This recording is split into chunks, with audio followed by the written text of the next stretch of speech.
Audible lets you enjoy all your audio entertainment in one app.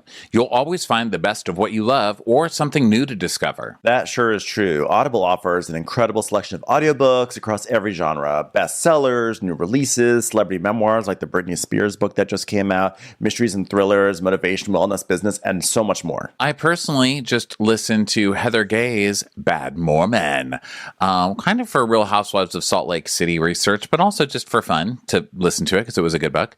And it's great. I mean, it's her actually reading it. And it is so nice to run around and do my errands and be able to listen to a book. Because let's face it, I will crash my car if I try to read it physically. It's a great use of Audible. So try Audible free for 30 days. Visit audible.com/crappins or text crappins to 500-500. That's audible.com/crappins or text crappins to 500-500. And here's your prescription. I know just the pharmacy to get this filled. Who are you? A pharmacy benefit manager. A middleman your insurer uses to decide which medicines you can get, what you pay, and sometimes even which pharmacy you should go to. Why can't I go to a pharmacy in my neighborhood? Because I make more money when you go to a pharmacy I own. No one should stand between you and your medicine. Visit phrma.org/middleman to learn more. Paid for by Pharma. Watch what crappens. Who cares what happens when there's so much that crappens? Watch what crappens. Who cares what happens when there's so much that crappens?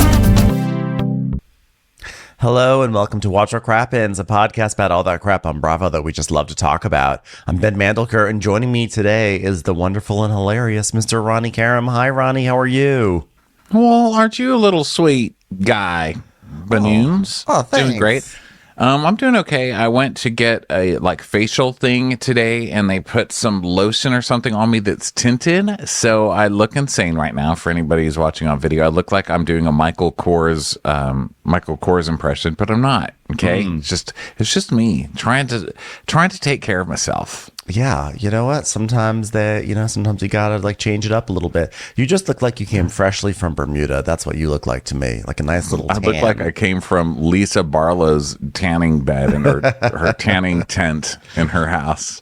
I think it looks lovely. It's a lovely shade of bronzer. That's what it just looks like. You have some bronzer on. That's okay. That's not a crime against humanity. You're like, okay. It is. So today we are recapping the Real Housewives of Salt Lake City, which we'll start with that very shortly.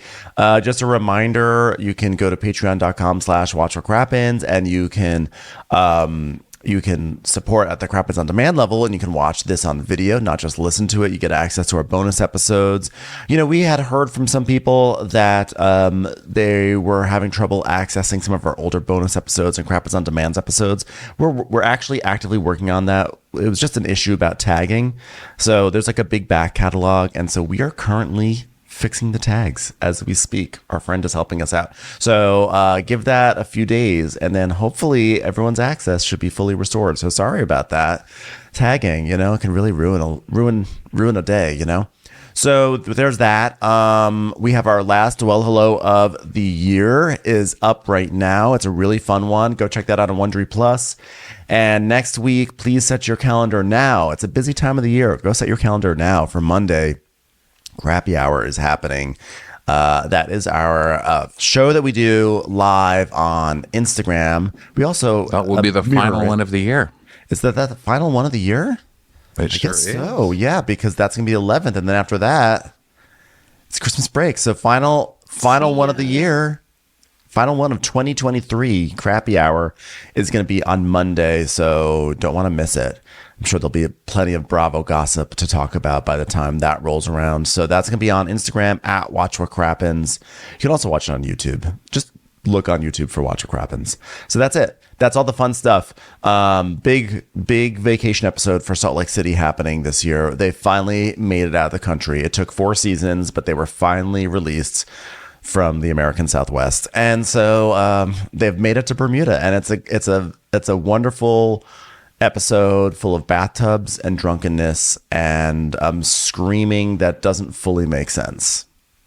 Well, these shows, we get to apologize for every other show to the rest of the world for Americans. And on this show, we really haven't had to. Because, who are you going to apologize to in Arizona? You know what I mean? Sorry that Americans are so embarrassing, Arizona. Arizona knows it's part of America, okay? Yeah. And so we don't really get to apologize. We do now. So you're welcome. And you're welcome for this, Bermuda, and that is this apology. We're sorry. We're sorry for Americans. We're sorry. Damn, we're embarrassing. We're really embarrassing. Bermuda literally has a triangle named after it where there's nothing but death and destruction and intrigue and scariness. And this is worse than the Bermuda Triangle. This is more mortifying. Bermuda's probably like, no, we're sorry. We have this terrible triangle. I'm like, no. You don't understand. We're about to bring you the Real Housewives of Salt Lake City. We are sorry. Our apologies. So here we are. We are going to Bermuda. And so, of course, we get some happy ha's, some ha. The Sarah Bareilles ha's. Yeah. Ha, ha, ha, ha, ha, ha. Do not interrupt my ha's. Do you know my ha tune? I'm harmonizing. You don't know my ha tune. I'm harmonizing with your ha's. You can't harmonize with a song you don't know. I apologize. Get you have the floor. fuck out of my ha's. By the way, Bermuda, I'm sorry for yelling at Ben at the beginning of this about interrupting my ha solo. No, I felt like glad to be back. I felt like you had practiced that ha thing, and here I thought it was just an improvised ha thing, but I realized I had stepped on a carefully planned. Yeah, I've got melody. my ha's orchestrated. Okay, go for it. Just no, it's ha not it now. up. No, the chorus demands you have the floor. Nope. I've been opad. Okay. So that's the Greek. That's the Greek ha. Opa. Ha, ha, opa. Ha, ha, ha. It's spring in Salt Lake City. That's what these happy ha's denote. There are blossoms. It's warm. It's beautiful. So what better time to leave? Finally sun shines down on Utah, and they're like, we got to get out of here. Time to go to Bermuda. So they're just packing. It's the usual stuff. Yeah, a lot of Versace knockoff bikini tops going into suitcases, which is what we see. And then Monica's one of those people who answers with her baby, and she's like, "Oh my God, look, it's my baby on the phone," and you're like, "Great," And Heather doesn't really hide her disdain for having to talk to a baby on the phone, which I really appreciate. And Heather has had 3 of her own, so you know that she's done that to other people. Because if I had a baby, I would do that. I think everybody's baby is like the cutest baby to them. I would totally do that. But the thing is, I feel like in Utah, there's so many babies all over the place that by the time, when you've had your baby, this is awesome. But by the time your kids are 17 or 18, and some of them are out of the house, you've seen the baby thing done a lot because there's so many babies that you're just so many over it. babies. You're over it. Yeah, and this is Monica's family, and they talk about cycles of trauma and stuff with Monica's storyline enough. I mean, this little baby, Kendall's almost old enough to tell Monica to fuck off and make her walk home in her knockoff pajamas. Yeah, I know. Also, by the way, inspiring that Monica still is excited to do the baby FaceTime gag after, this is her 5th child, and she's still into it, Yeah, it never gets old when it's your baby. It's when it's other people's babies. Like my cousin just had a baby. Hey, hi, baby. Hi. Okay, put your phone up to the baby right now. Hi, I love you. I love you. I love you. You're so cute. That baby's cute. But any other baby, stay the fuck off my phone while I'm trying to talk to you. Okay? Should I do that to have the houseplants? phone back to your mother. When people call up, I'll be like, guess what? It's my dying palm tree in the corner. Say hi. I don't have a baby. Bueller's here. He wants to say hi to you. So Monica, plants are better though. That's the best way. A plant, because it's about the same, honestly. Well, the only person that would say hi back is Monica's mother, actually. Or actually, in this episode, we learned that Whitney waves to plants. Did you notice that? Whitney full-on wave to a plant in this episode. I don't know what the fuck. Everyone's concentrating on how fucked up Meredith Marks is in this episode. But what about Whitney just coming out of the villa or the house where they're staying and just waving to nobody? I did not even notice that. I have to go back and look. It's so good. I love that this show is developing a track record of people talking to plants and interacting with plants. Strange reputation to have. Also, have we ever had a Jesus fight on this show? Or on one of these shows? Have we ever had a fight where somebody's like, oh yeah, you know the only people who can influence me? My sons and Jesus, God's son. What are you, the Messiah? Then shut up. I don't think we've ever heard that. Not even from Alexis Bellino. Alexis Bellino is pretty Jesus-y. You would think that she might have said that at one point. Maybe. Yeah. Oh yeah. Alexis is super Jesus-y. Jesus drugs. She's with John Jansen now. Is that a fish? Or is that just a photo? It's Instagram. I mean, I don't know if they're Instagram official, but I read it on Instagram, and that's the only place I get news, so I assume it's official. That's how you get on a show. That's how you get back, you know? That's how you do it. John really struggling to get back on and do all that nothing that he does on TV. Yeah. He really wants to be on TV, but he doesn't do a lot to stay on there. Well, yeah. Yeah. You know, he's such a private person. It's just hard for him to be in the spotlight, you know? Yeah, it's rough. So let's go to Meredith's house. Meredith is looking through a clothes rack in her room, and Brooks is just lying back on the bed using some kind of a roller on his face as he watches her, and the roller is just going squeak, squeak, squeak, squeak. She's like, oh, well, what's the weather like in Bermuda? Brooks saying, well, you check the weather in Bermuda. Use your little tiny toddler and scroll up on the W-E, squeak. Squeak. He's just fully ignoring Meredith. He has like basically the Sutton roller, except it's this. This looks like a vacuum cleaner, but it's not. It's just squeaking. She's like, Brooks, would you please look up the weather, please? I know daytime will be warm, but what will nighttime be like? Can you Google it? Do they have resources if you happen to partake in a few things on an airplane? Will they be able to help when you land? Can you please Google that, Brooksy? And he just fully ignores her. Squeak. Squeak. Okay, let's go to Angie's urinal house. Let's go to Angie's public men's restroom house in a Nordstrom or whatever. So let's go to her house. So she's got her big fake bag and she's trying purses on her dog. And then Brittany, her assistant, comes in to bring her suitcase and she's like, I need your opinion on this bikini top because Sean isn't here. Do you like this? And she's like, yeah. She goes, no, I need you to talk like you are Sean. She's like, Meredith Marks is an icon. Okay, I'll take it. Good job. Good job, Sean. And the bikini top, of course, is the Greek flag. It's like the cross. There's like the cross on one side and the stripes on the other. She goes, is this too loud and proud? Well, I'm like, I don't think it's too loud and proud because I had no idea she was Greek. So it was great to learn. Great to learn her heritage. I know, that's crazy, isn't it? You know, I wish she would talk about that more. If people should be prouder. You know, yeah, she should get some Zorba artwork in her house. I know. So then we have Whitney. She's packing Bad Mormon into her bag, and then she's looking for an orange two-piece. And so Justin brings it in, and Whitney's like, I was excited to finally go out of the country with my friends, but it's just hard because I'm just irritated with Lisa. Because at Meredith's, I'm mourning the loss of my best friend, and for Lisa to blow me off and give Heather in front of me and then look at me like a afterthought. I was really mad. Really, really, really mad. I'm always there for Lisa in her moments. What are Lisa's moments? Lisa doesn't have moments.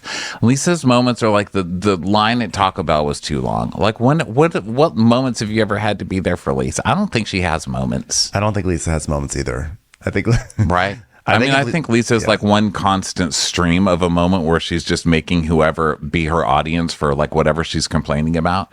But I don't see Lisa being ever like, here's something I'm really sobbing about. What do you think? Do you think she's like that? No, I mean, she will have her moments, but her moments are usually deflection moments. So if you're like, Lisa, my friend is I'm in mourning right now, and you just like walked right by me, and it was just like you didn't even acknowledge it. She'd be like, Jack's going to Colombia. I'm having a moment. You know, so she has deflection moments. Yeah. Like, what am I supposed to acknowledge? Jack moving to Colombia. I've acknowledged it. It's really there. Poor Lisa. So 6 a.m. airport arrivals. Meredith is still showing off those pink Oreos that she's had specially made for her. You know what? You know. Someone should maybe check the ingredients on those Oreos based on how Meredith is the rest of this episode, because there may be something going on with them. That's benzos. It's not Oreos. Don't blame the Oreos for the benzos work. Okay.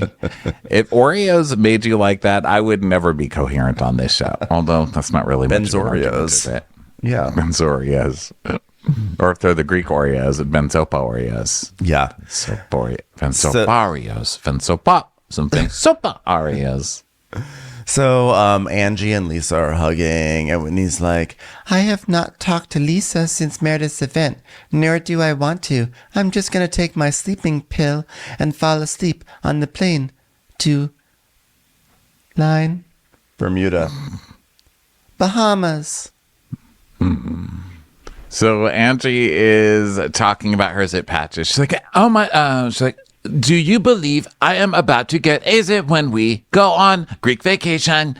I had to put dots on my face, and once the dots work, there will be no more pimples on my face ever again. I love that. Oh my God, I love that. It looks amazing, Ange. Ange, you said things look amazing, Ange. Yeah, she basically blinged out her forehead to obscure the zit patch that she had put on there. I mean, it's just, and then by the way, she's still rocking her giant pink sunglasses. I just love that she has like just 2 pairs and she rotates them back and forth from episode to episode. You can always tell when we're on an odd numbered episode based on the color of her glasses. So Whitney's like, the only things I've ever heard about Bermuda are kind of scary. I heard that Bermuda is filled with goblins. It's scary. It's like, what? Heather's like, yeah. I heard Bermuda are shorts, but they're trying to be pants, but they also still want to be shorts. You know, pirate ship, sunken treasure. I thought we'd find Lisa's ring. And Meredith says, I mean, why do I have this horrible, looming feeling that I will never be seen again? Because you're about to overdose on a plane, maybe? I don't know. I mean, if you have a looming feeling that you're not going to be seen again, maybe don't take an entire bottle worth of pills. But listen, who am I? Just a suggestion, because I like you. Stick around. So now it's Bermuda day 1, and they're like landing, and Heather's on her phone, and she's like, we've landed in Bermuda. I'm so excited. So is Meredith. And she just like turns the phone to Meredith, who was just passed out in her chair, over benzoed.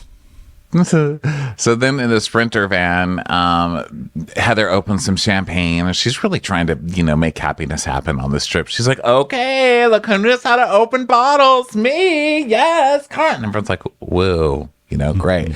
So Meredith is in the back, like cuddled up with a blanket and has a hood over her head. And she's like, is it impossible to make the temperature warmer in here?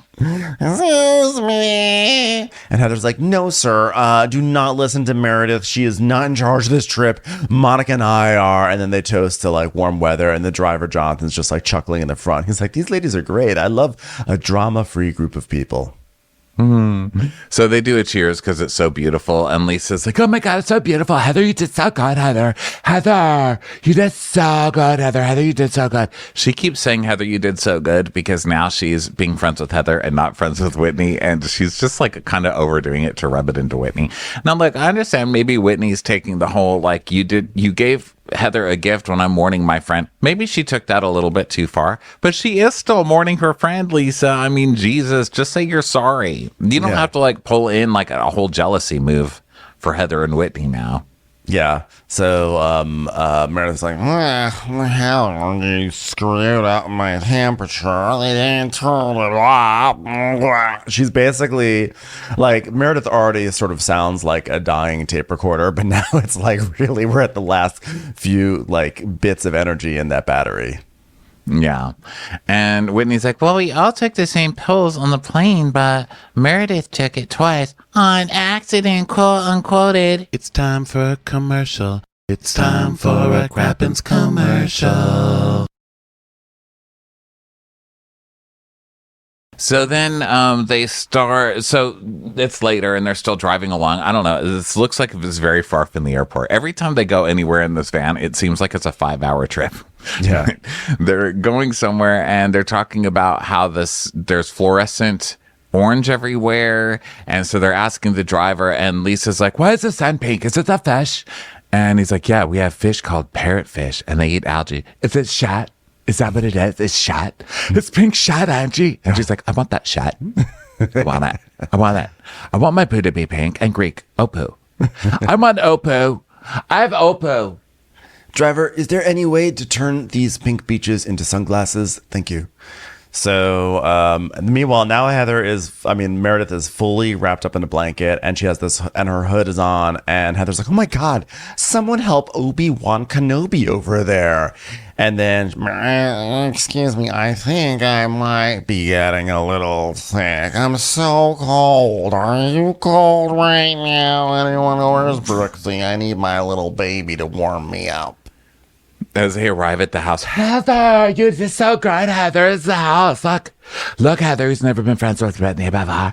And Angie's like, oh my God, there's cocktails. So they go in, they get a cocktail called the Dark and Stormy, and they get to their first big out-of-country match. Yeah, it's a really big mansion. And Monica's like, oh my God, girl, this could fit 700 of my mansions, girl. And we see all her little houses stacked up together over the mansion, and they're all walking around and oh my God, this is amazing. Oh my God. And they just are they're just thrilled. I mean, this is a huge upgrade from no shade to the Trixie Motel, but this is a big upgrade from it. And a lot of people have tried to break away from the, okay, everybody run around for your rooms. They've tried to break away from that mold because, Housewives have been on for 90 years. But Heather fans this shit, and she does not care. She's like, I'm a housewife who's in charge of a vacation. Everybody run for your room. Go. Mm-hmm. Yeah, she literally says it. And when he goes, run. So then they all are running, and Meredith is still wrapped up in her blanket. She's like, listen, racing to pick rooms? Seriously? I'm bundled up in a mess. Just give me a room with a bathtub, and then they can go play their little role. Okay, so Meredith wants a tub. Everybody heard that. And Meredith is all pissed off because everybody runs to the rooms with the tubs, and Meredith cannot run. Just the problem with the downers, okay? Coke isn't very relaxing, but at least you get stuff done. Until your nose starts bleeding and, you feel like you're having a heart attack, and then you pray to Jesus to save you this one last time. Okay, so Meredith is crossed armed going to the buffet, and they're pissed off. And I'm like, wow, they're really fucking with Meredith today. Not only did they take all the rooms, but now they're making her eat carbs. It's huge, gigantic sandwiches. Are you just trying to trigger Meredith at this point? I know. I thought it was kind of dick of them all to take the bathtub. She could have hustled a little bit more, but also if it's your friend, you just offer your friend. If your friend is in need, I would personally, Ronnie, if you were sick and you were walking around in a big blanket and were all I want is a bathtub, I would let you have the bathtub room. You could take my bathtub room. Yes.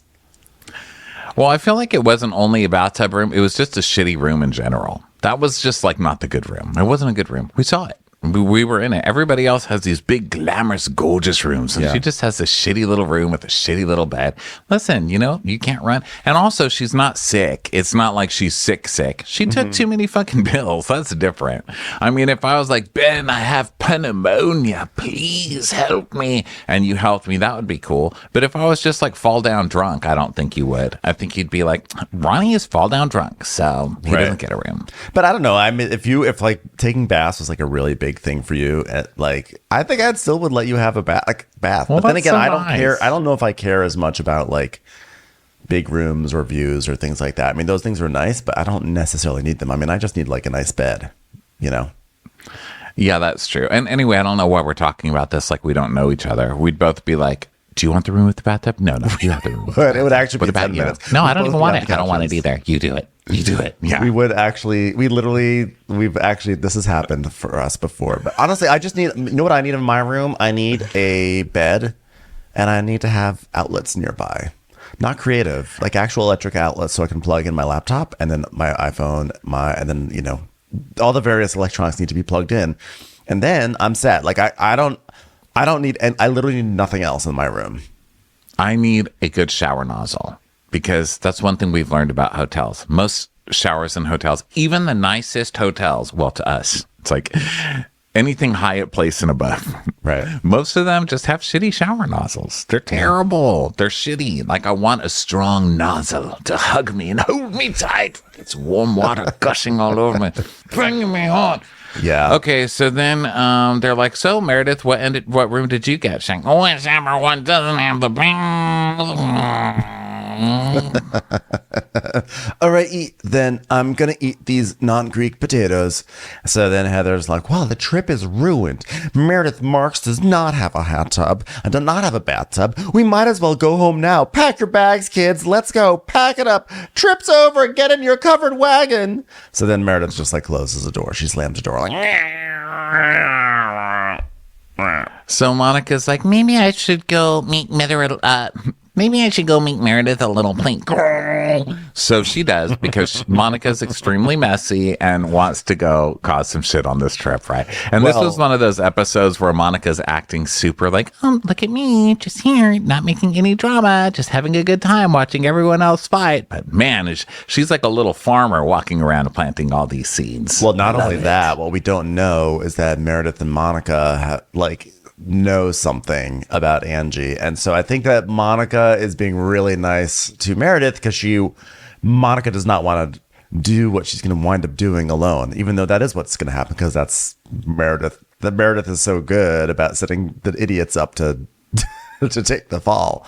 So Heather, meanwhile, while she goes to check out on Monica, we have a really intriguing culinary moment. This is the sort of discussion you have if you want to have a show on the Food Network. So Heather's looking at a fruit skewer, and there's like there's a little tomato on top of it. We never actually get clarity on what exactly it is. And Heather goes, what do you think this is? And Lisa's like, a tomato on a fruit skewer? Tomatoes are fruit. Is it a tomato? Maybe it's tomato.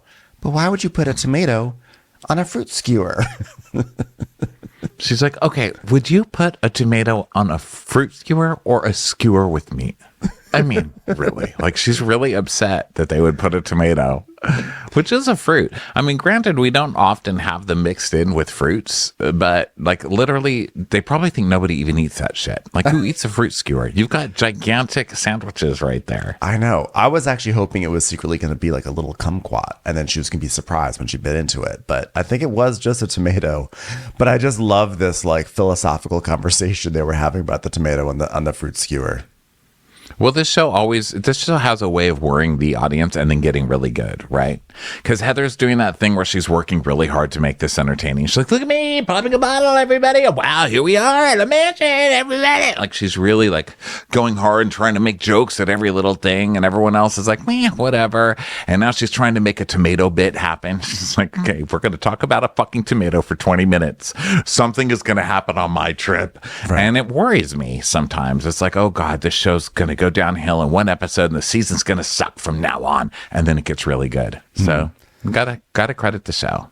Yeah. So Monica checks in on Meredith, and then so Lisa's like, why don't you like come out here and chill? Monica's like, well, she's upset, girl. So like you said, she goes to check in, and then Angie then goes up to Whitney, and she's like, wow, look at this. Here we are. No kids, no husbands, no plates of baklava and spanakopita going around. Wow, we're in a whole different world.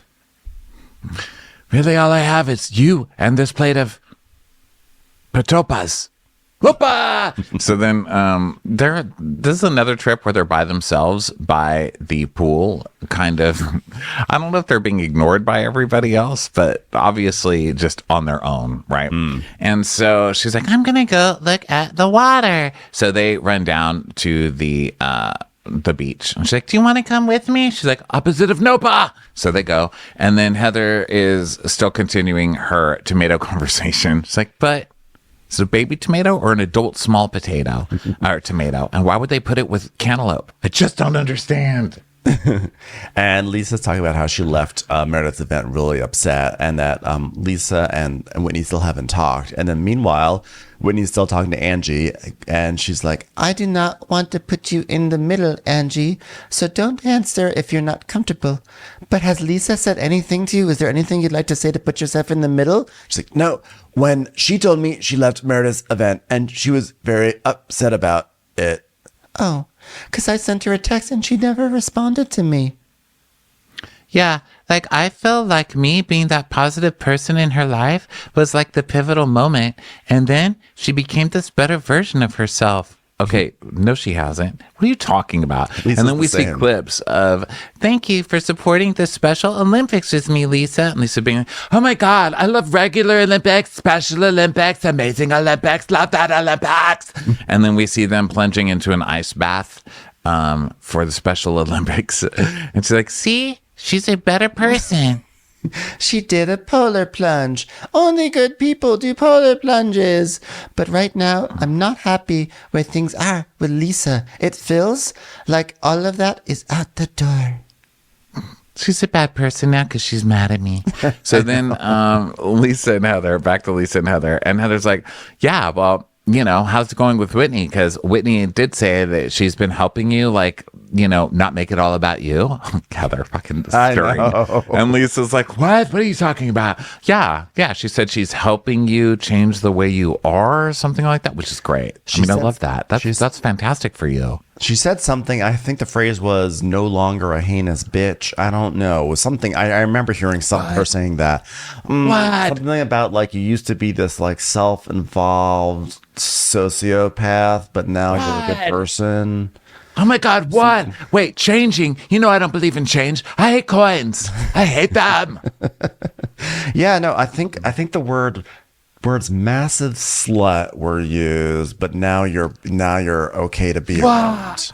What? You know what? Listen, you know, I don't appreciate this. And Heather's like, yeah, she's saying like you're more healing now, like, and you're intuitive. And she's like, I'm not healing and I'm not intuitive. Literally everyone knows that. Gross. When did she say that? Like 3 days ago? I mean, she said that you're becoming a bad, like, Heather's just like rubbing it in. And it's so obvious what she's doing. And Lisa is falling for it so hard. She's like, what do you mean? She's like, yeah, you're becoming a better person because of her friendship. She's like, no, I'm not. I'm still a terrible person. Everybody knows that. I mean, give the girl a crystal. She thinks she's the Dalai Lama. And now she's thinking that, like, hanging out with her makes me a better person. Never. You're not the Messiah, Whitney. I'm like, okay, are we doing a Dalai Lama metaphor or are we going to do a Messiah metaphor? Because we have to kind of get them in line here. Maybe you should go back to church, Whitney, and find out who Jesus really is. A man with a crystal in Tibet. I love some Messiah snaps. Yeah. Although he does have mess in his name. So you gotta give him credit. So Lisa's like, yeah, you know what? Like, I enjoy my friendship with Whitney, but I've never like looked at it like, oh my gosh, I'm like a better person with Whitney Rose, you know? You know what makes me a better person? Like God. Okay. And like my kids and like Diet Coke. And outside of that trifecta, unless like Jesus Christ comes walking across an ocean of Diet Coke, I'm not into it. I'm not doing it. Jesus is like, I'm not going to go walk across the Bermuda Triangle. So then Monica knocks on Meredith. That's why Jesus hasn't been back. He tried to save somebody in Bermuda and just got lost in the Bermuda Triangle. really kept religion alive for thousands of years. He's like, it's not that I haven't left. I haven't left. I'm just having some issues in this triangle. So Monica knocks on Meredith's door. And so she brings some food. And she's like, are you feeling cold, girl? She's like, I'm not as cold as I was before. I'm not really shivering anymore. There's like too many fabrics in this bathtub right now. Well, how are you feeling about the whole room situation, girl? And she's like, well, I was Very hurt by it. You see, I'm not well at all. I'm walking around in Bermuda in a blanket after taking multiple benzos on a plane. And nobody has any sensitivity. And, I'm just hearing with them, make sure Meredith gets a bathtub. And then somehow I don't get a bathtub. Somehow.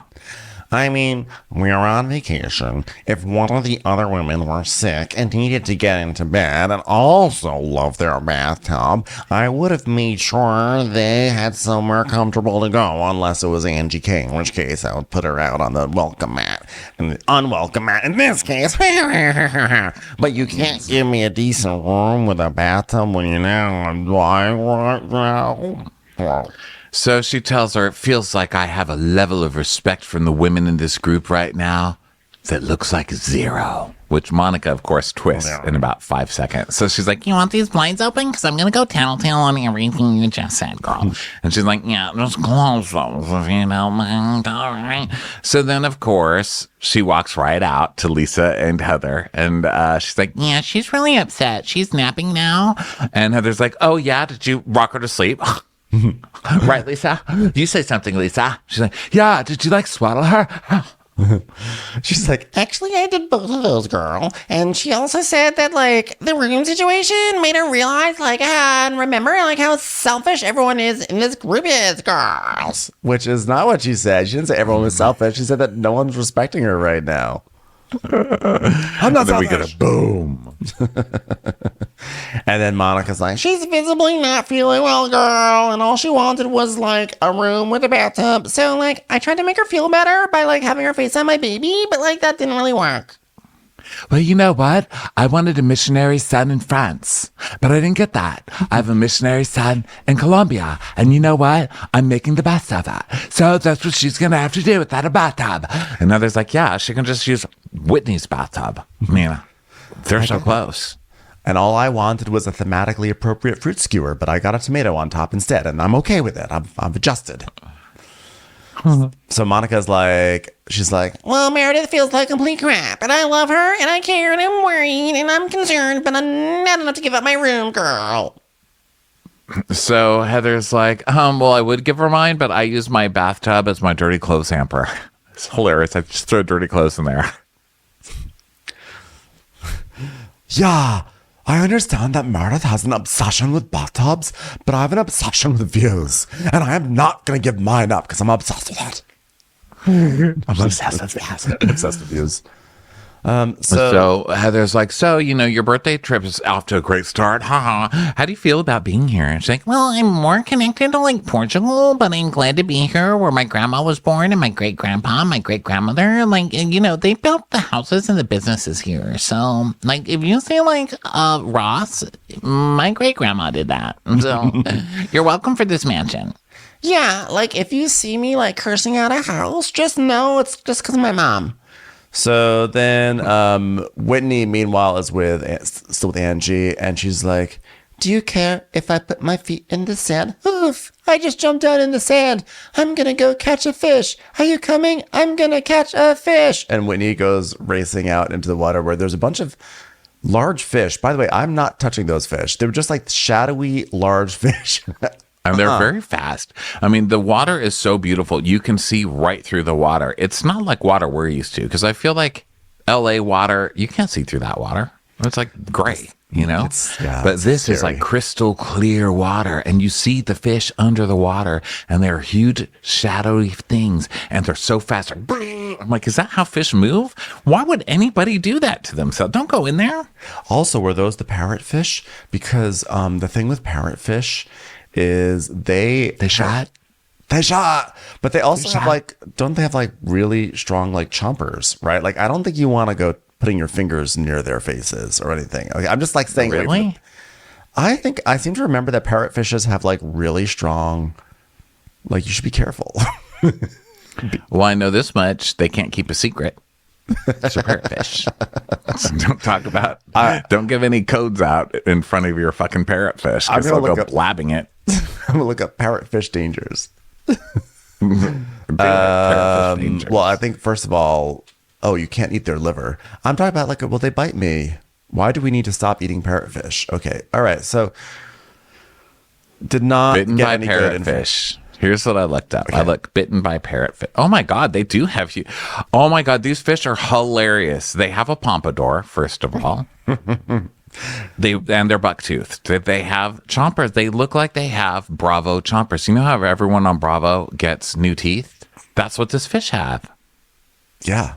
They definitely have veneers, and they have like a more like this is like what five head the fish on Below Deck Down Under. It was like trying to be like, but totally missed out. Yeah, it was going for it, but it couldn't quite get the pompadour because cheap knockoff stupid five head fish. You know what? I'm going to present this because people who are on video, you know what? Sometimes you just get a little extra, and I think this is totally worth it. Look at these fish. By the way, I have to say, to the person on Quora, it's a ridiculous fish. Okay, there's someone on Quora asked this question. Should I take a tetanus shot after a parrotfish bit me on the thumb? This parrotfish is like, I am the fence. Well, either way, like Whitney should not be trying to catch a parrotfish because that's not going to end up well for her. I was bitten by a parrotfish. So then Heather starts doing the, oh my God, there's a shark. You can see it. Commercials. Here comes one right now. So then we go to get ready because it's time to go out. And Meredith is still in bed. Huh? I'm just going to take your browser off the screen. Oh, your notes were were you up getting there. sick of it? Oh, my notes were? Or something was. It went, the parrotfish went away. Oh, I think it was the Krappens. It was the Krappens. Who cares what it was? Sorry about that. Sorry. It's like I show people to see my screen and then I forget that it's on. I do it all the time. So now Lisa's hanging up her clothes and Whitney's showered, and then the producer's texting Meredith to check in on her, and she's like, I'm really not good. So then Monica FaceTimes with Brie and shows her the view and everything. Does that whole thing like, oh my God, you would freak out. It's so beautiful here.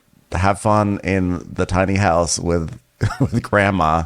Bye. No. And Brie's like, really happy for you, Mom. Just over here raising your children and your mother. So I hope you're having fun in paradise. And she's like, Yeah, even though my mom and I are not on great terms, I'm really glad that she's helping me reconnect and organizing with my family. So that's really nice. So then the EMT arrives for Meredith, which we knew was going to happen. And Meredith's just lying in the bed like,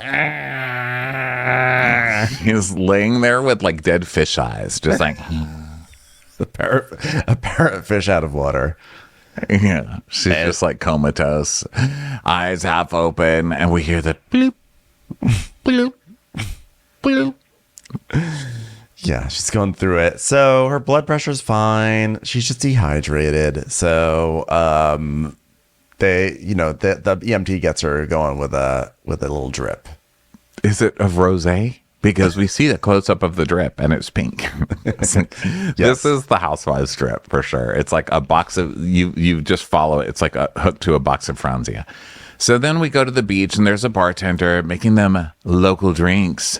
And Heather's like, oh my God, this trip is historical. You know, I want everyone to learn Monica's culture, and it's rum. Mm-hmm. Yeah, we're going to start with our first cultural experience. We'll be drinking. So everyone gathers, and then the guys talk about the different rums. Like, this rum is a dark rum, and this is another rum, and here's another rum, and here's a rum we just created to celebrate Flora Duffy, an Olympic gold medalist in 2021. They're like, yes, Flora Duffy! So they all want a Flora Duffy cocktail. Yeah. And then Monica's like, Oh my God, I just started drinking in my 30s. Like, I never had a drop of alcohol or anything until I was excommunicated. And then I was like, well, fuck it. Party!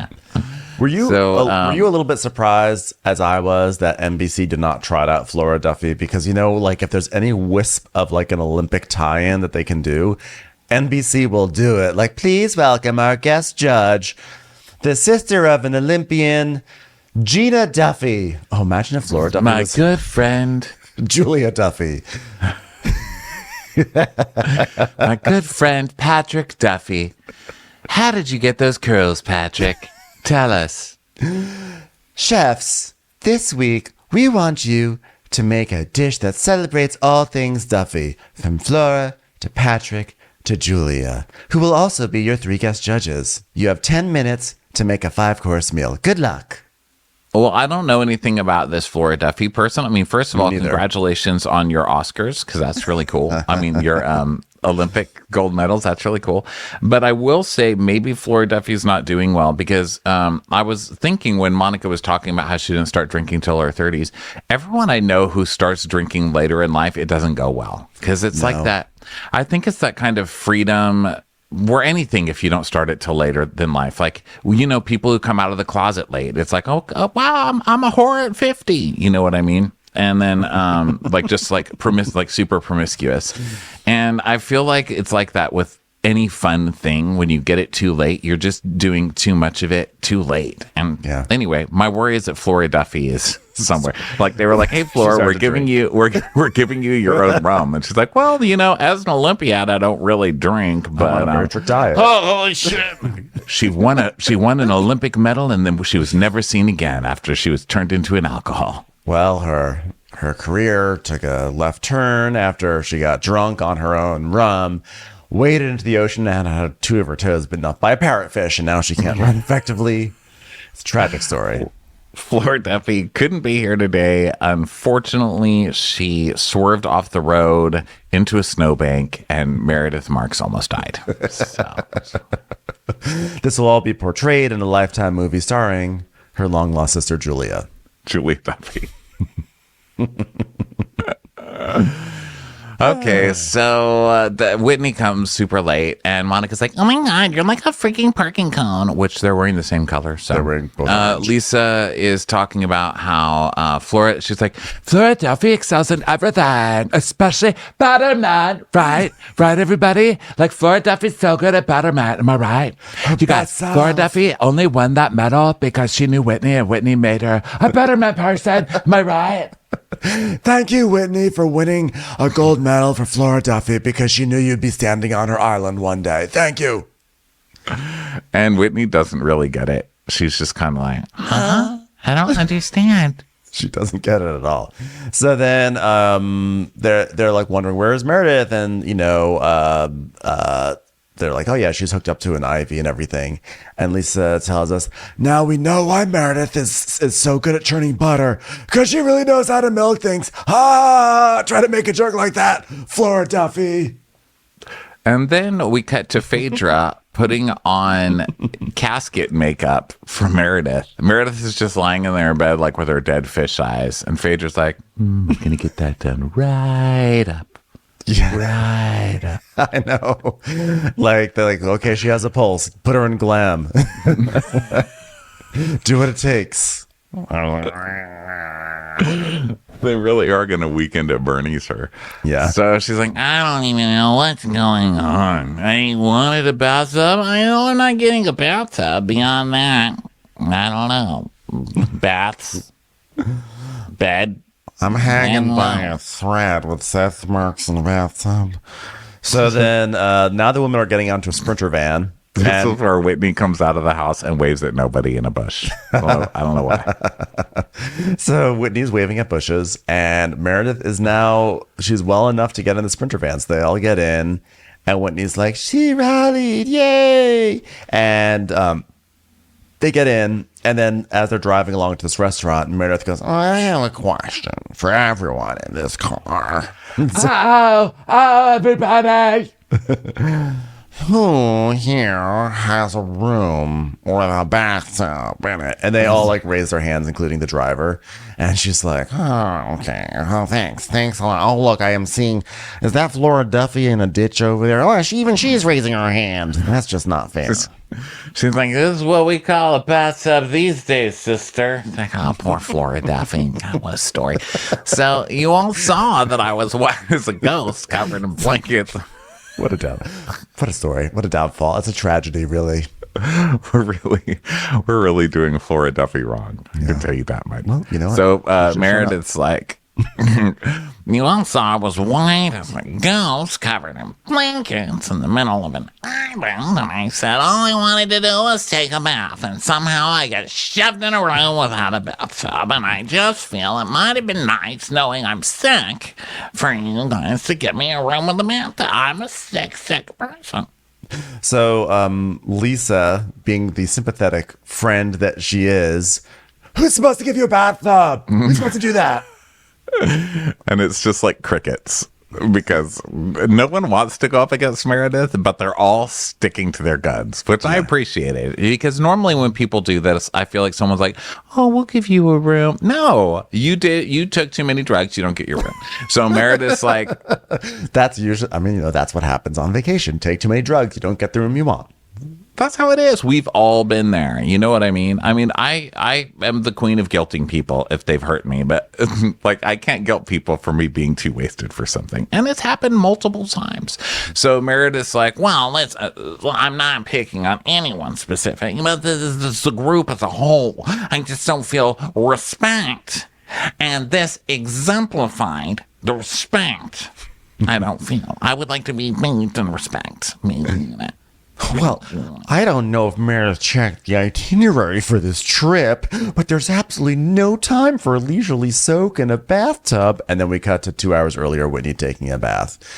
I was gonna, by the way, so with all this bathtub stuff, I was like, I'm gonna make a meme, and I was like, wouldn't it be funny to make a meme with this and like What Lies Beneath? So then I rewatched the scene on What Lies Beneath and Michelle Pfeiffer in that bathtub. Wow, that is a gripping scene. That is really intense. I was like, I cannot make this into a meme. This is too intense. That was, yeah, I know. That's the outside. I recommend everyone go and rewatch that scene because it's very intense, but then you don't have to watch the whole movie also. You can just watch that scene. I thought that was a good movie. It was a good movie, but I'm just saying you can just get to like the best part, you know? Yeah. It's just a recommendation. Like in this show, we could just fast forward to dinner and we'd be good. But here we are, taking 20 hours to talk about it. We'll talk about it till morning, but still you could just fast forward to the end. Not of our show.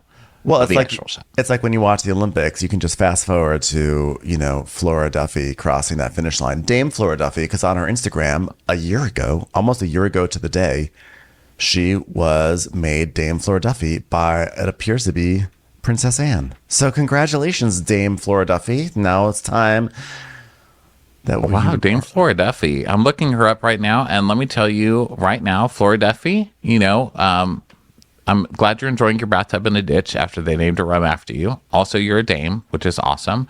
But please don't post like this. I don't care pose like this. Even when you're on Instagram, I hate when people use their tongue to pose. She's like, no, I don't like that. And I really hate this one. And when people put their tongue out and curve it upwards, you know, the point, the tip of your tongue up your nose. The person currently still using that is Kyle from Below Deck Med. That's how he poses in pictures. Like, yeah, it's the worst. Flora Duffy has a picture up. This is from October, and she says, September highlights, birthday, Bermuda, and then Iron Kid, so I think she's pregnant. Congratulations. Lowe's, deciding I won't race this year because of my knee. Well, I think we all know how that knee injury happened. Flora Duffy rum. No kidding. Someone tried to walk too fast to their Uber after trying their rum at that party. So, why is she a dame? People are so rude. Why is that the question? People are like, hey, why is Flora... People also ask, why is Flora Duffy a dame? I like to think they're asking it in that tone. Why is she good? Why is she a dame and I'm not a dame? I'll tell you why. She received the Order of the British Empire by Prince Charles, who's now king, by the way. We can update this, Google. Have some respect. For her services to triathlon in Bermuda and the world, and was awarded damehood in 2022. Pretty cool. So in January of this year, she was, at some point, she was honored to win the Best Female Triathlete at the inaugural Global Triathlon Awards, which is super cool. But in the photo of it, she has a fake Grammy. Like the Global Triathlon Awards, their award is basically a geometric Grammy. And I actually feel like this is bullshit. This is wrong. They need to change their statue. Do you see this? Yeah, that's not fair. You can't just steal stuff. You can't put up you can't just like, it literally looks like a Grammy. It's not right. You can't do that with What's the award called? Because I was reading more Google stuff. It's called the it's called the Global Triathlon Awards. Global Triathlon Award. Okay, I'm looking it up. Yeah. Image. Oh yeah, it's a ripoff. That's well, it's kind of a triangle, right? It's just a pyramid. No, but it's like do you see the picture of it? It's like, well, it's very Grammy-esque to me. Yeah, it's kind of like, it's a triangle. It's a pyramid on top of a square. Right. On top of a belt. That guy's wearing a belt. Also, Here's another question on Google. People really stop asking Google rude questions. Okay, this is one they asked on Google. Why is Duffy a feminist? What the fuck do you think? What are you against equal rights for women? Who even asks that? Why is Floyd Duffy a feminist? Because she's a fucking woman who cares about rights, okay? Stop asking stupid questions. You know who asked that? A man. A man asked I'm that sure. question. Now, I wonder if she's related to Duffy the singer or Duffy the VJ. Isn't that also a beer on The Simpsons? I think it's just okay. Duff. Let's go. So Okay, Meredith is like, Yeah, well, no one gave me a bath, and I feel no respect. and Lisa's like, listen, you didn't specify you needed a tub. You didn't specify you needed a tub. You didn't specify. I'm going to say it a lot. And Meredith's like, well, I did say I would like to take a bath, and I'm shivering. I'm freezing. You know, less than an hour ago, Meredith was on death's door, and now she's pouncing on us like she drank from the fountain of youth. I want to know what was in her IV, and I want some. Heather's like providing a lot of color commentary. Yeah, Heather's really, she's on it today. She's on one today. It's like her Comedy Central special today. She's like, hey, you know how you can tell you're married? Because your milk has lip marks on the carton. I'm like, ah. So Angie's like, okay, well, Meredith, I just thought you were under the weather and weren't feeling well. But Meredith, you were also making snarky comments about her laying on her back and spreading her legs, which has nothing to do with bathing. I guess you're saying like, But oh, this you weren't that sick because you were making jokes about laying on her back. You're saying you're sick, but you're still calling people a slut, which, I mean, you can call people names no matter how you feel. The best time to call people sluts is when you're sick. I'd like to think that I'm still going to be verbally degrading people on my deathbed. I would like to think my last words are going to be like, this is the fucking tunnel towards the light. You couldn't do better. Fuck this tunnel. This is hideous. What is this, a farmhouse styled? Who did this tunnel? Joanna Gaines? I'm sick of it. I'm just going to be bitching and complaining and judging everything as I go towards the light. Who needs this much light? I might be dying, but I like it. At least let me have my vision for these last few seconds. Too much. Turn it down a little bit. Am I supposed to walk towards the light? Is there no people mover for this light? I'm dying. Why You only can't one give me a light? golf cart towards the light? Why can't they light this entire path? Just a light at the end of it doesn't make sense. What if I trip on something? So wrong they do this? So Angie says, well, you said you're sick, but basically you were making comments about Heather lying on her back and spreading her legs. And Meredith, well, that was you. She said, no, you said that on the tour. And so now we get a flashback of Meredith saying to Heather, I don't know, Heather, did you lay on your back and spread your legs for everybody? Oh, because I guess Angie said something first too, right? I think I forgot to write that part down. Well, okay. So there was a clip of the tour guy showing them the house. And by the way, they were very rude with the captions because it says, this room does have a hiss in her toilet. I was like, can you just, why are you writing such rude captions for the guy? He didn't talk like that. I feel like they're writing it like I said it. Like, this room does have hiss in her toilets. Like, why are you writing this character like that, Ronnie, to yourself?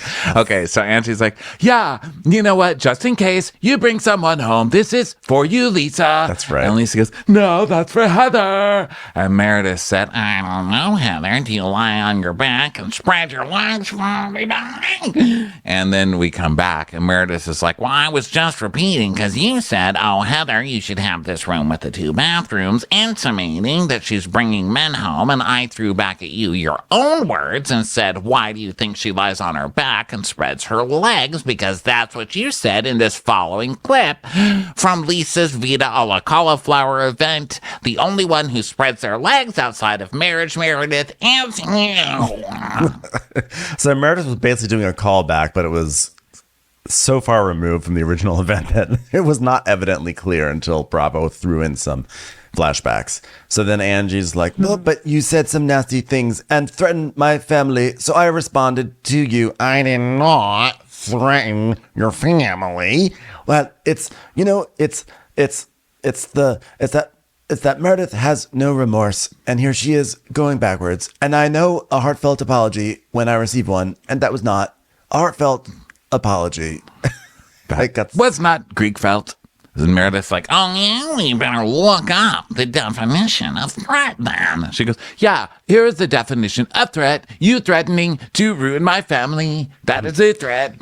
No, it's not. A threat is a statement with the intent to cause harm. And Angie's like, yes, but you said you could ruin my family, and that causes Greek harm. No, did I say I won't ever harm your family? No, I didn't. Okay, honey, I could ruin anything I want. You are naive. Now, note that I said I could. I didn't say I will, so the intent is not expressly to cause harm. Thank you very much, Your Honor. Oh my gosh, this is so ridiculous. They're fighting back and forth, the same fight we've heard 4 weeks. Yes, you were threatening her. Okay, yes, you were.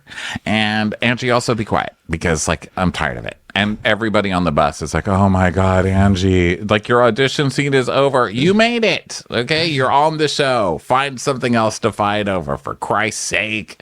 So now Monica's like, Well, listen, if these girls don't stop talking about this, I'm going to threaten both of their families.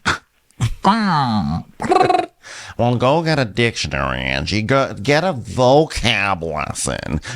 It was threatening, and it was low, and it was dirty. And no, You're low and dirty. I think you're low and dirty and classless, Meredith. Okay, well.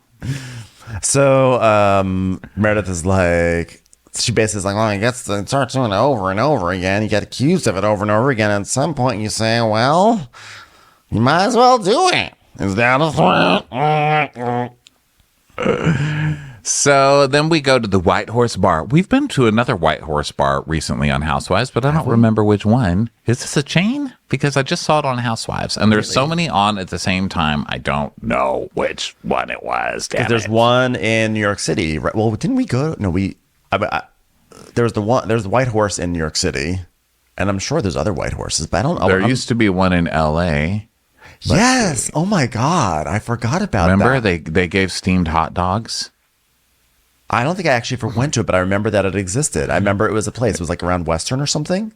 Yeah, it was. I think it was on Western. Yeah, in East Hollywood. And when you went there, we loved going there after improv and stuff. Like, everybody had their birthday there because you could get free hot dogs. So that wins. God, I love hot dog buns. I love hot dogs. What can I say? Hebrew National specifically. So Angie's like, every time I'm trying to move forward with you, I'm trying to be cordial. And like every time I'm moving forward, something flips. It's almost like me bringing up you saying that you made comments about opening people's legs. And then I'm like, what do I need to do now? What do I need to do? And then Meredith goes, well, maybe you should sit down with me one-on-one, Angie. It's like, whoa, was that like I was surprised. And she's like, I would love to do that. That would be fine. Okay, so yeah, you know what the rest of us need? To hear you talk about this more. Please do talk about it again. So let's see. Lisa and Heather are like, oh my God, that was terrible. So they go in and they're ordering. Lisa's one of those who just takes over and orders everything, but she does, a fine job. She's like, we'll have cauliflower, calamari, mussels, avocado roe, escargot. Please do not give us the side of being a better person. I do not want to be a better person. Okay. Also, if you could send over the Messiah when he gets a chance, that would be great. Just to remind Whitney that she's not him. Thanks. Just tell us which part of the ocean we should be looking for. So then, Lisa orders everything, and then Meredith and Angie are still like exchanging angry looks at each other, even though they just said like, oh yeah, let's have a one-on-one. And so Angie's like, is everything good, guys? Guys, is everything good? Is everything good? And Meredith goes, well, I was trying to express my feelings and saying that I was hurt. And if I don't tell you guys, you can't be cognizant of it. That's all I was saying. Okay, well, I'm sorry you were hurt. And Heather's like, okay, I'm sorry too. She's like, Thank you, that was all I'm looking for. I just wanted my feelings acknowledged. So she lets it go. But it's funny because everybody knew you were going to be hurt and they didn't give a shit. And they're still not giving you a bathtub. Yeah. So I'm surprised none of them said, listen, Meredith, if you would like to use my bathtub, like you can use my bathtub any single like whenever you want. I know it really means a lot to you. So just let me know and I will vacate my room and you take as much time as you want. Like, I don't know why no one said that to her. I think they're just all finally like sticking up. They're like, no, this lady doesn't get to be a total drama queen and win every fight. You know, at some point you're just like, no, my bathtub. And watch, nobody's going to take a bath. And only Whitney did out of pure pettiness. Yes, she did. So then food delivered and Whitney's like, Okay, well, in the spirit of saying your feelings are hurt and you want to acknowledge, Lisa, the other day when I told you you hurt my feelings. Oh my God, do you need to see the dentist? No, you hurt my feelings. Oh my goodness, do you have cavities? Is there an issue? Can we get an emergency dentist here? No, fillings. Not fillings, fillings. Oh, I think they look great. You look like you're 20 years old. No, not fillers. Fillings. no, okay, you know what? Like, there were a lot of things said when I left Meredith's, and then I left Meredith's event, and you stayed, and I went home upset. Ah! Well, I needed you as my friend. And she's like, yeah, but okay, you need me to do what? What do you need me to do, what? I needed you when I lose somebody to be supportive. You know what? I was on eggshells. That's what was happening. I was on eggshells with you. You know what? You need to be sure. it's like she's basically saying like, you need to make sure that when one of your friends dies, that you make the people around you feel more comfortable. I know. Is that too much to ask? Is that too much to ask? That's basically what she's saying. I mean, grieving is hard and everyone does it differently. And if she really needs me in a specific way, all she has to do is say it. I'm like, she's literally telling you right now she wanted. And in fact, that's what she told you at the party. Like, she wanted you to come up and hug her right away. No, look, I think Whitney is too much with this. I think like using your friend's death against everybody else is kind of shitty. Like I don't know, it rubbed me the wrong way. But listen, I'm a dick. And even I would say, oh, I'm so sorry. Like you're obviously going through something. You know what I mean? Even if Whitney's an asshole, still say you're sorry. There's sometimes you just say, sorry, you know? Just sorry. But she's not. She's like, you know what? She's grieving wrong. I just don't like that. And you know what you did? You treated me wrong. You treated me shitty at Meredith's event. And it wasn't even pink shot. You know what? I was crying. Hold on. Can you open a window even though we're outside? Okay, I'm back. I was crying. And you know what? You stayed until 1 a.m. after I left. which I think is kind of funny because she's like, oh, you're so upset you're going to leave. And then Whitney stays out partying till 1 a.m. So she's like, Gotcha.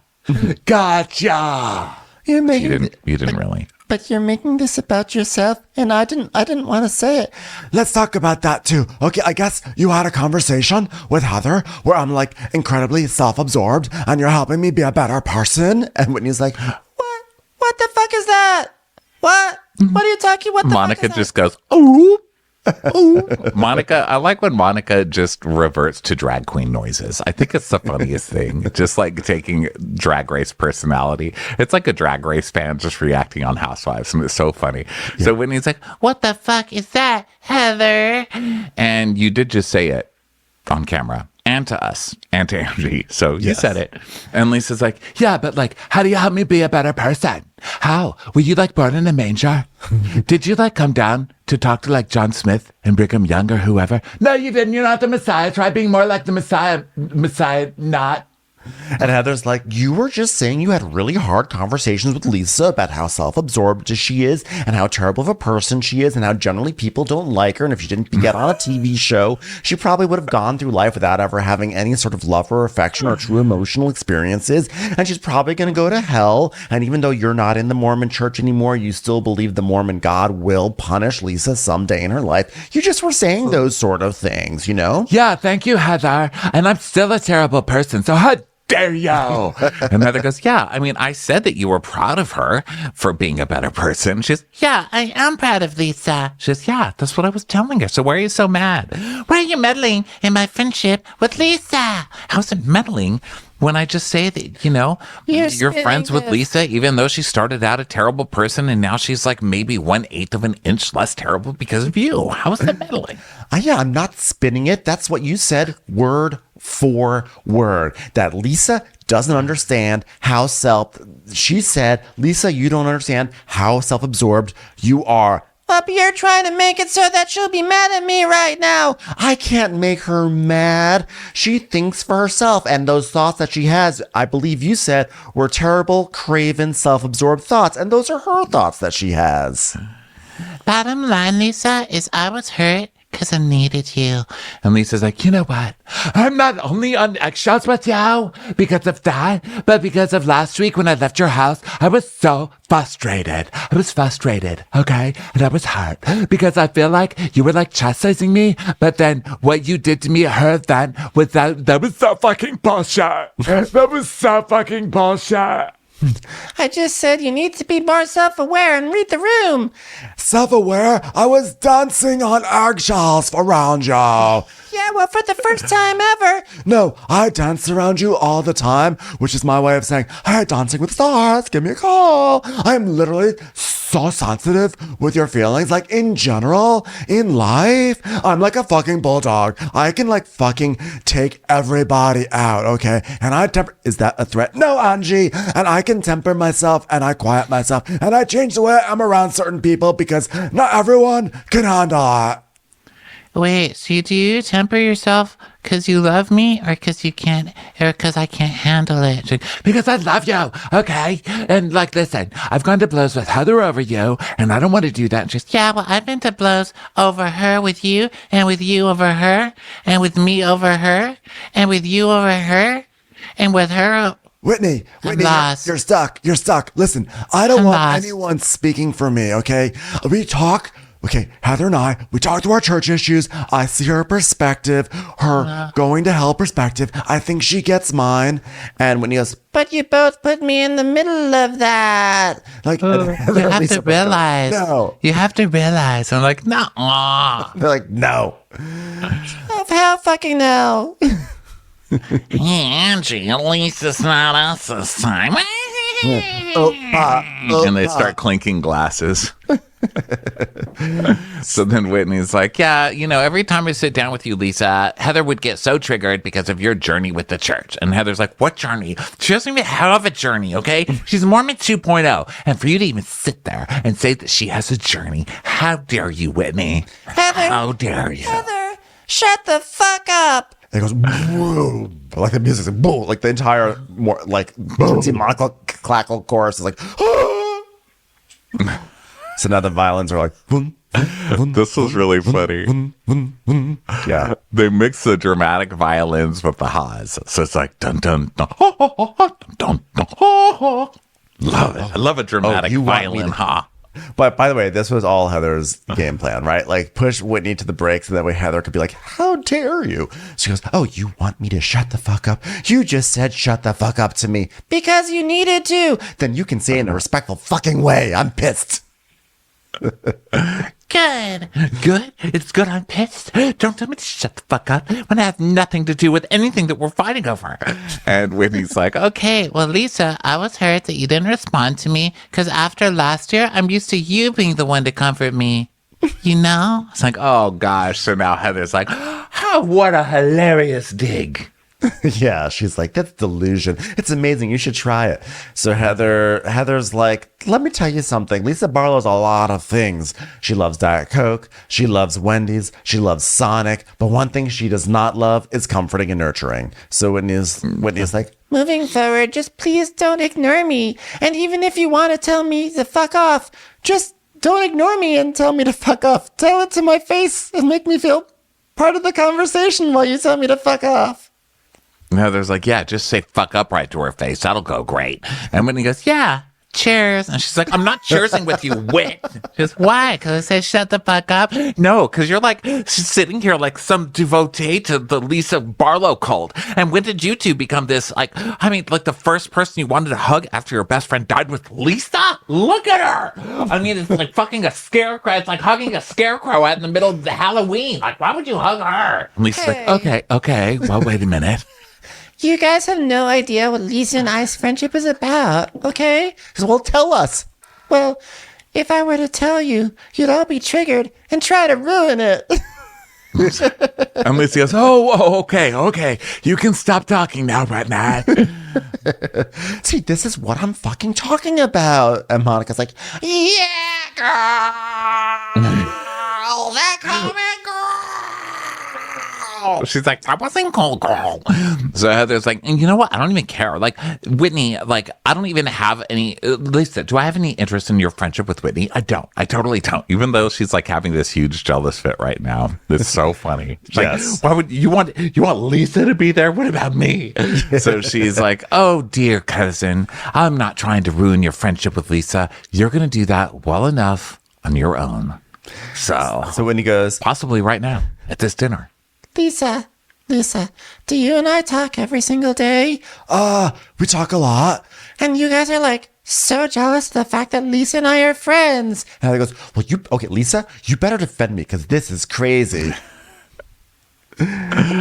It's so funny because the first seasons were, okay, Heather got pissed off because Lisa was like, I don't really know that lady, but I just have always heard that she's like a good time girl. Like, that's how I know her. And so Heather's like, oh my God, pretending you don't know me and mean girling me out of this group. So that started it. And then it just turned into Heather just constantly coming for Lisa. I mean, every single season trying to turn everybody against Lisa and trying to get Whitney specifically. So then they were both always anti-Lisa. And now they're fighting to be Lisa's friend. Oh, right.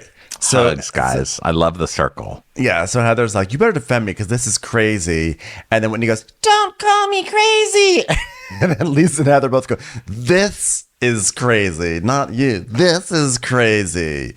And Heather's like, thank you. Your best friend said it to you. So I guess it makes it true now. And Monica's like, oh, 3 snaps in a circle.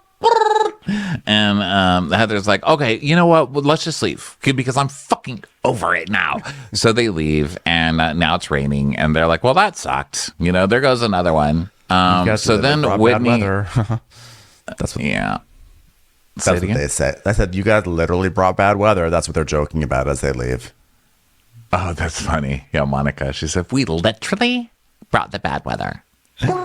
So then they go to the Sprinter, and I think they're 10 hours away because Whitney just immediately falls. She's asleep by the time they get back. She's like, and Whitney definitely like sleeps in a car the way like a little toddler does. Like if you, or like a 3-year-old, put a 3-year-old in the backseat of a car, and they're like that's Whitney, right? Yeah, so, and then when you park, we'd go, carry me. So Monica and I have something in common. We both eat the same flavored Mentos. Yes. Yeah, because they stick. First of all, they make a video of Whitney being passed out. So they'd make a video sticking like the fruit Mentos and like a stick of it in Whitney's face, and then it was like a news story. It's like Monica being sued by Mentos for not paying for this this sleeve of Mentos. It's like, damn, don't really see you for anything in Utah. Jeez. Yep. So now they're back at the house, and Meredith is like opening up a bottle of wine, despite the fact that she didn't have anything to eat at dinner. She's like, I didn't really have much of an appetite. Here's my dinner. And then Whitney starts eating some of Heather's like fish and chips or like tartar sauce or something. And Monica's like, oh, Heather's going to kick your ass later. She's yeah, well, she can act like she's going to kick my ass, but she couldn't. And so Monica's like, she's like, well, girl, who would you put your money on, Heather or Whitney? And Angie's like, I choose Heather. Don't be mad. Sorry. Opa. Really? Because I study jujitsus and I can break her elbow in like 2 seconds. So whatever. And I like that Angie doesn't see that as a threat. Like literally everything else is a threat. But Angie's like, yeah, that's probably true. Okay, let's go to bed. Bye. So Meredith and Monica stay up together. And Meredith goes, okay, Monica. She just pours herself a glass of wine the size of my head. I have a big head, both figuratively and literally.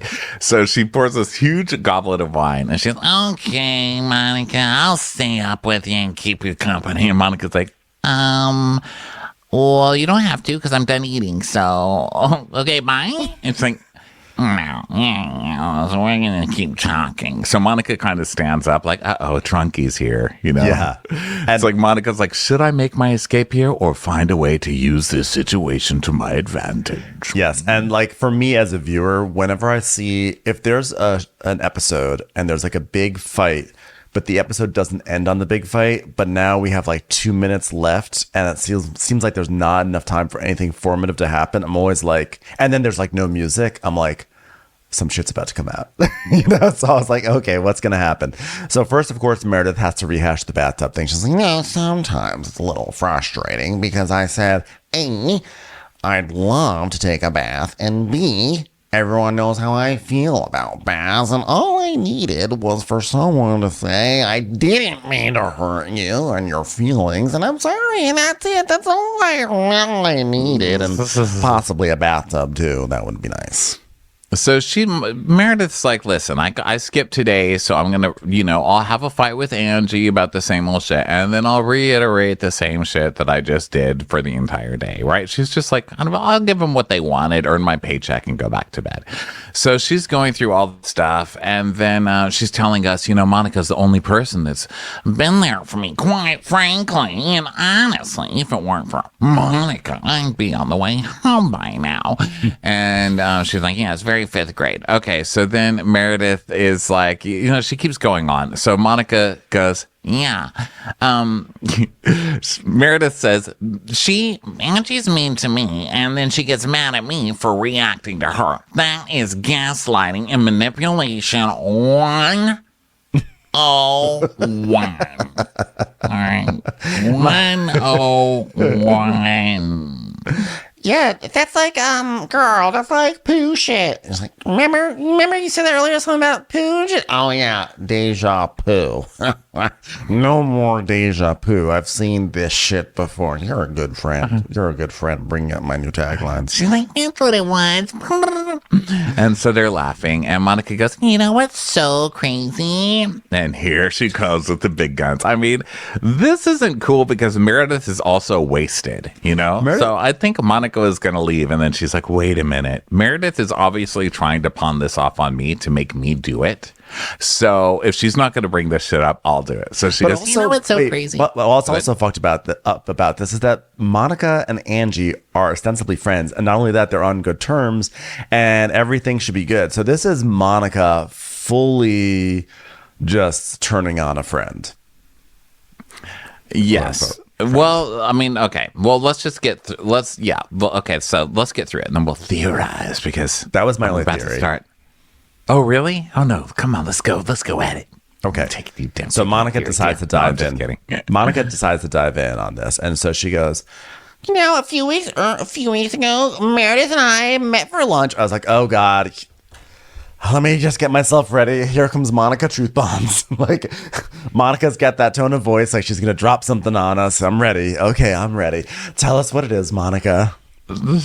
Yeah, last time it was like her husband's fucking dudes all over town and they're all talking about it, right? So it's like, what is she going to bring us? So she's like, there's shady shit going on with that page. Okay, let me tell you the story, audience. So, a few weeks ago, Meredith and I met for lunch. And then we cut to sepia toned going to lunch. And Meredith's like, well, here we are at lunch. Oh my God, I love lunch. And then after that, we were hanging out on Main Street. Cut to a sepia-toned Main Street. Which Meredith told me used to be run by the Greek Mafia. Well, they don't have a quote for me in that, but let's just do my non-quote in sepia tone. Yeah, and that led to a discussion about Angie and how she could possibly be in the Greek Mafia.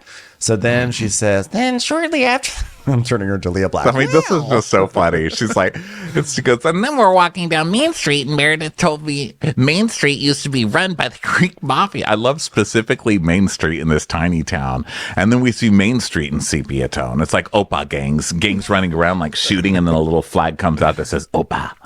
I also love Monica's. This Park City. I also love the idea that like the Greek Mafia could somehow be involved in the Sundance. Like, I just love it. It's like, of all the Mafia chapters in the country, this is the one that there's really concerned about filmmaking, indie filmmaking. Like, all right, here's what you're gonna do. You're gonna pay us 10% of your income, and also make sure this short film gets submitted to Robert Redford. Thank you very much. So then we see, so she's possibly part of the Greek Mafia. And then we cut to another sepia tone, and this is at Angie's Greek Easter party being like, listen, everybody, we have ones here. And Lisa's saying, oh my God, Angie always has cash. Like, I love all the stacks of cash at Angie's house. Am I right, everybody? Yeah, because somehow having cash makes you Mafia. The show. Yeah. Not. So then Monica's then, Girl, shortly after that, I get like a phone call from like Meredith telling her that she received DMs from like a random Instagram account about Angie and asked me to check to see if Monica, like to see if I also got those DMs. And like, and lo and behold, there were some messages and also some messages from my mom cursing me out, bitch. But anyway, messages about her. so we have this message that says, from someone that says, Angie K is a total fraud and she's not even close to the level of wealth she represents. In fact, one could say she's even broke, and she currently has a tax lien against her, and her husband has declared bankruptcy, and I've attached this bankruptcy filing and her tax lien, and it's all public records. We've known about it forever, and she's on reality TV misrepresenting herself. To which I say to this Instagram user, yeah, she's a real housewife. Are you new to Housewives? Like, seriously? Her husband's a barber. You've and they never live in heard this this? house. Like, congratulations on very obvious news. And there's 16 followers. So, obviously this is someone's fake account, which who would do it under their real name, right? So it's obviously to me, it seems like it's obviously one of the housewives, right? Because that's what they do to each other. Probably. They're making it seem, Monica's making it seem like it's probably Meredith, right? Meredith is sending them this stuff. She's sending Monica this stuff to plant it. And then when Monica didn't naturally see it herself, then Monica had to go look through to see if it was there. So that's what made me fishy about it. Yes, because of course. Monica doesn't check all of her messages. Yes, she does. You know that she does. She's a new housewife still. She wasn't famous when all of this was happening. So she doesn't have like a zillion unread accounts. You know what I mean? Like, she would have checked that. I 100%. Meredith does have a track record or an ability to know how to like look up public documents, because I think that's what happened last season when they were in San Diego. There was some discussion of this, like public documents about, I forget, was that about Jen Shaw maybe? I don't remember who it was about. Jen, yeah. Oh, was it so Lisa? they're both. Lisa I think they're both with fishy. Lisa. It was something about Lisa's business. It was about It was about Lisa's businesses. That's what Meredith had looked up last year on the trip. So also, this is obviously okay. So then Monica continues. This is shortly after I get the phone call from Meredith telling me she got all these DMs from this random account. So blah, blah, blah. So then lo and behold, I got them too. So she tells Meredith, I got many more messages from that person about Angie's shit. And so obviously this is where the nastiness and the rumors about her. Don't you think that this is what it has been the whole time? I got so many messages about like all this shit and also like a bunch of coupons about bathtubs. It was like really weird, girl. I got discounts on some jewelry called Plated, so that's fun. I got invited to a I have Plated no event. idea who would send that to you.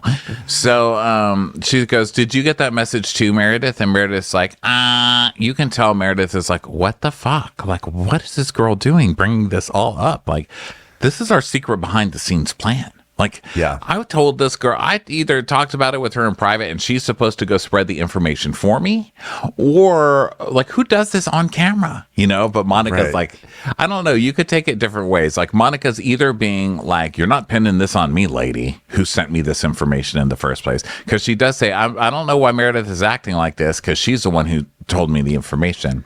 Or if Monica's the one who planted it and Meredith isn't bringing it up, even though she's wasted. So Monica's using this drunken moment to get Meredith to talk about it. I don't know where I fall on this one. I feel like Meredith lives by a code of, if I talk about it off camera, if I gossip with you about it off camera, it shall remain off camera until it's something I decide I want to bring up on camera. But if you bring it up on camera and I have not approved of it being brought up on camera, then I will not gossip with you on camera, because I'm not going to do that. So I think that now Monica is trying to be like messy, and she's trying to bring up this stuff, which is pretty tentative. I mean, the story was that they were walking down the street talking about the Greek mafia, and then they were talking about like whether or not Angie was part of it, which sounds like just like stupid chit chat that you might have. Like, imagine if like Angie was part of the, do you think Angie might be part of the Greek mafia? She might be. I mean, that's a really big house. Maybe she is. That would be wild if she was part of the Greek mafia. Like, I can imagine an idle conversation like that, and then Monica now making it almost sound like Meredith has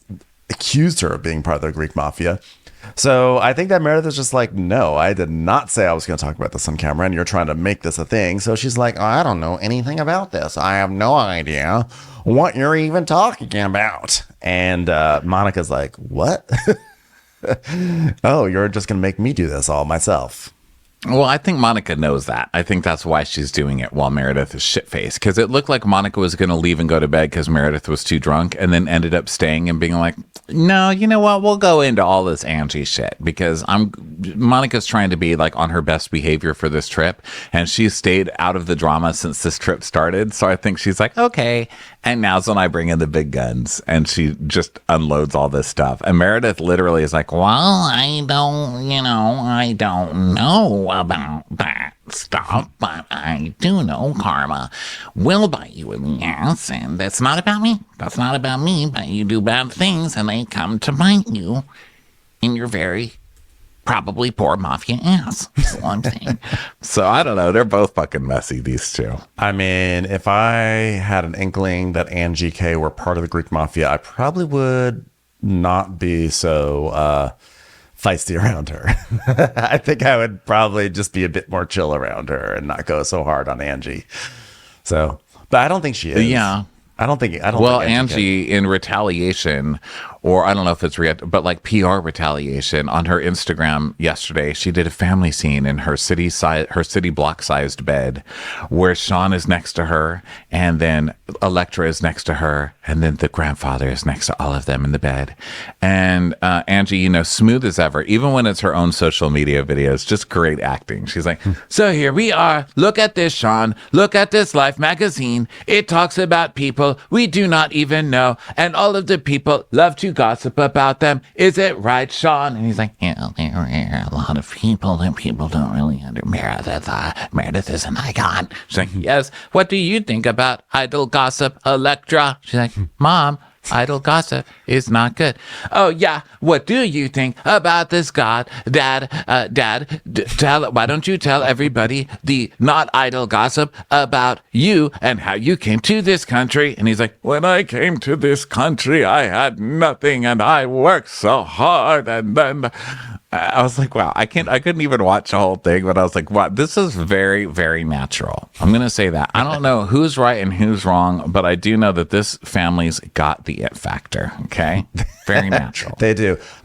When I came to this country, I had nothing, and I had to do what I could to get some money, and if that meant shaking down the local business. So, no, Dad, no, that is good, Dad. That is good, Dad. Thank you for your story. We can finish there. Thank you, Dad. Opa fellas. We are done, Dad. The Opa father. So, I don't know. I love that it's taking this twist. I love that they're gonna Greek mafia twist, and there's gonna be a fight about it next week while they're dressed as pirates. So really, the show just keeps firing on all cylinders. Yeah. Right when you think it's just going to be some stale old fights, they bring out the Greek mafia guns. So here comes the Greek mafia. Well, that is it, everyone. Thank you so much for being here. We appreciate it. We have a whole big roster for the rest of the week. We still got Beverly Hills and Miami and Southern Charm. So a huge amount of stuff to watch and talk about. So we'll catch you on the next episode. Bye, everyone. Bye. Watch What Crappens would like to thank its premium sponsors. Ain't no thing like Allison King. Ashley Savoni, she don't take no baloney. Stroll in the park with Caitlin Clark. She's not just a Sheila, she's a Daniela. Itchels. Aaron McNicholas, she don't miss no trickolas. She's never scary. It's the Green Fairy. Jamie, she has no last namey. Hava Nagila Weber. Know your worth with Jason Kurth. She's the wind beneath our Jennifer Wing. Sip some scotch with Jessica Trotch. She's always supplying. It's Kelly Ryan. Kristen the Piston Anderson. Let's give a kisserino to Lisa Lino. Megan Berg. You can't have a burger without the Berg. The Bay Area Betches. Betches. And our super premium sponsors. Somebody get us 10 cc's of Betsy MD. We're taking the gold with Brenda Silva. Let's get real with Caitlin O'Neill. Don't get salty with Christine Pepper. Can't have a meal without the Emily Sides. Nobody holds a candle to Jamie Kendall. She's not harsh. She's Jill Hirsch. She's a little bit loony.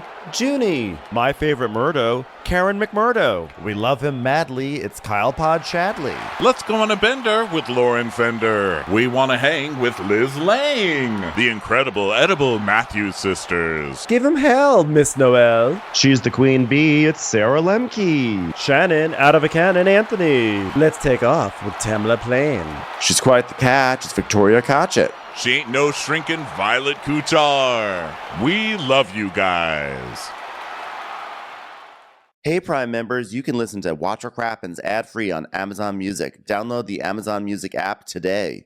Or you can listen ad-free with Wondery Plus in Apple Podcasts. Before you go, tell us about yourself by completing a short survey at Wondery.com/survey.